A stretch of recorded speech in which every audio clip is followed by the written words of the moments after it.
Karjat जामखेडमध्ये cricket academy 3 तारखेला चालू होणार आहे। या संदर्भात रोहित पवार यांनी आज पत्रकार परिषद घेतली। यावेळी त्यांनी भाजप आणि अजित पवार गटाचे आमदार आमच्या संपर्कात असल्याचा दावा केला आहे। पत्रकार परिषदेत रोहित पवार म्हणाले की अनेक जण आमच्या संपर्कात आहेत, मात्र निष्ठावानांना विसरून चालणार नाही।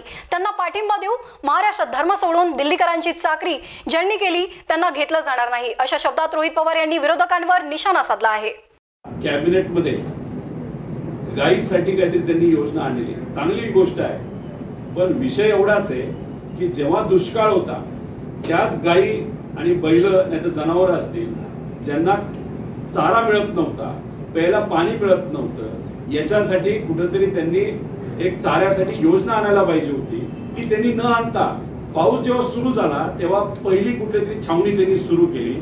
म्हणजे जेव्हा मदत पाहिजे तेव्हा तुम्ही देत नाही, आता इलेक्शन डोळ्यासमोर ठेवून तुम्ही विविध फक्त काहीतरी कॅबिनेट मध्ये आम्ही निर्णय घेतला हे दाखवण्यासाठी जे काय तुम्ही करतात याच्यावर लोकांचा विश्वास आता राहिलेला नाही। बरेच जण संपर्कात आहेत, पण पवार साहेबांचं मत आहे सगळ्यांनाच घेऊन फायदा नाही, काही निष्ठावंतांना आपल्याला संधी द्यावी लागेल।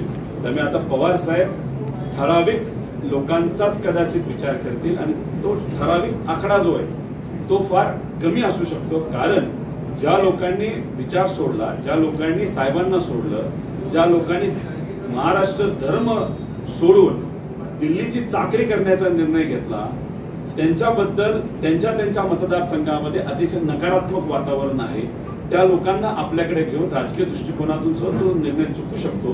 त्यापेक्षा निष्ठावंतांना आपण पाठिंबा दिला तर लोक आपल्या बरोबर आहेतच, आणि ही भूमिका साहेबांची आणि महाविकास आघाडीची बघितल्यानंतर अजून जास्त सामान्य नागरिक नेते मतदार हे आपल्याकडे वळू शकतील असं कुठेतरी साहेबांचं मत झालेलं आहे। एवढं सांगेल की आता रणनीतीचा तो विषय झाला, त्यामुळे राजकीय काही गोष्टी बोलू शकतो, काही गोष्टी बोलता येत नाही, पण पुढच्या काही दिवसांमध्ये ज्या ज्या लोकांना तिकीट मिळतील जे दादांकडे आहेत, आता जे आपल्याकडे येतात फक्त दादांचे नाही भाजपचे सुद्धा अनेक लोक संपर्कात आहेत, त्यामुळे कोणाला तिकीट मिळते कसं मिळते याच्यावर तुम्हाला अंदाज येईल की कोणाकोणाला संधी दिली, आणि ज्या लोकांना मिळत नाही त्यांचा विषय लोकच तिथे संपवणार आहेत। लोकांचा अपवाद व्यवहार हा लाडकी बहीण योजनेमध्ये झालेला आहे, नांदेड का कुठेतरी ते थोडंसं आपल्याला बघावं लागेल।